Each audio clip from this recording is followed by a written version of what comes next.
আসসালামু আলাইকুম। সবাই কেমন আছেন? আশা করছি সবাই অনেক অনেক ভালো আছেন।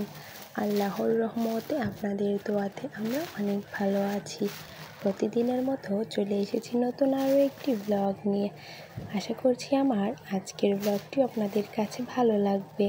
সকাল সকাল ঘুম থেকে উঠে গেছি, আর সকাল সকালে দেখেন আমি কিছু শুকনা বাজার নিয়ে চলে এসেছি আপনাদের সামনে। তো এখানে আছে কিছু বিস্কিট, কিছু চানাচুর আর একটা কেক। আর যেহেতু আপনাদের ভাইয়া কালকে রাত্রে এসেছে ঢাকা থেকে, আর আসার সময় আমাদের জন্য কিছু শুকনো খাবার নিয়ে এসেছে, যেটা আমরা খুবই পছন্দ করি। সেটা হলো, একটা হলো কেক বিস্কিট, এটা হলো বিস্কিট। এই বিস্কিটটা আমরা সবাই পছন্দ করি। আমি, আমার শাশুড়ি মা আর সাথে আমার মেয়ে সবাই এগুলো খুবই পছন্দ করি। এর জন্যই আপনাদের ভাইয়া নিয়ে এসেছে। আপনাদের ভাইয়াকে বলতেও হয়নি, তারপরও আমাদের জন্য এই বিস্কিটগুলো নিয়ে এসেছে, যেহেতু আমরা খাই এই জন্য আর কি। আর সাথে কিছু চানাচুর নিয়ে এসেছে। এই চানাচুরটাও আমরা অনেক পছন্দ করি। এই চানাচুর মাখিয়ে খেতে, মুড়ি দিয়ে মাখিয়ে খেতে কিংবা এমনি খেতেও অনেক মজা লাগে। এটা আমি ঢাকা থাকতে অনেক খেয়েছি। এখন যেহেতু খাওয়া হয় না, এর জন্য আপনাদের ভাইয়া হয়তো মনে পড়েছে তাহলে নিয়ে যাই, খেতে পারবে, এই জন্য আর কি নিয়ে এসেছি। আর সাথে একটা কেক নিয়ে এসেছিল, কেকটাও ভালো লাগলো। আর এগুলো এখন আমি একটু গুছিয়ে নিচ্ছিলাম। আপনাদের ভাইয়া আর মাম্মাম এখনও ঘুমোচ্ছে, ওরা এখনও ওঠেনি। এখন আমি ওদের জন্য নাস্তা রেডি করব। ভাবলাম আগে কালকে রাত্রের আনা জিনিসগুলো আগে গুছিয়ে নিই, তারপরে সকালের নাস্তাটা তৈরি।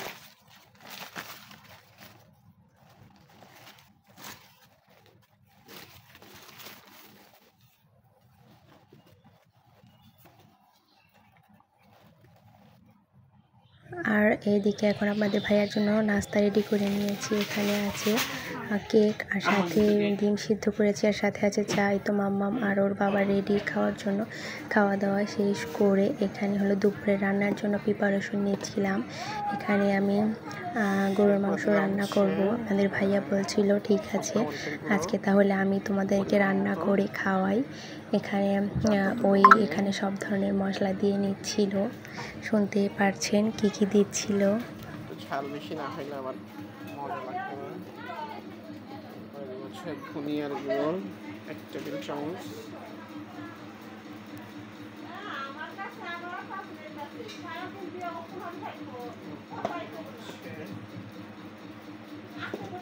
লবণ,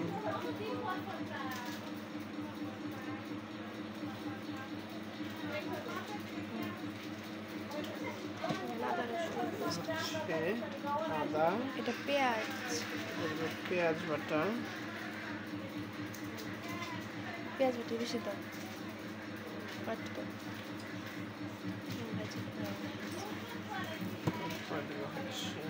রসুন বাটা,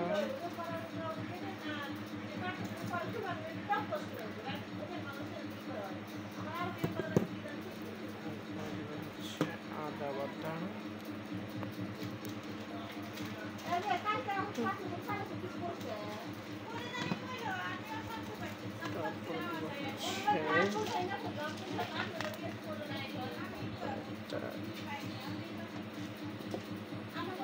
তেজপাতা নেই,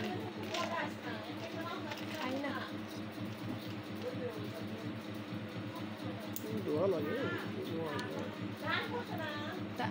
এলাচ আছে, এলাচ খাবো না এমন কি?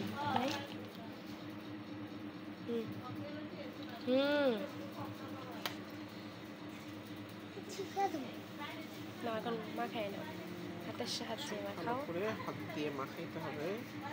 কি হইলে ভালো এলাচ পরে দেবে নাকি?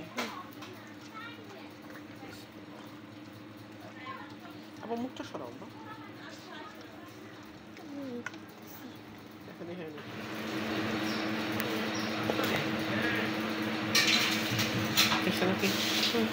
তো এই তো খাওয়া দাওয়ার ভিডিও করতে পারিনি, এত পরিমাণ বৃষ্টি, সেভাবে ভিডিওই করা হয়নি।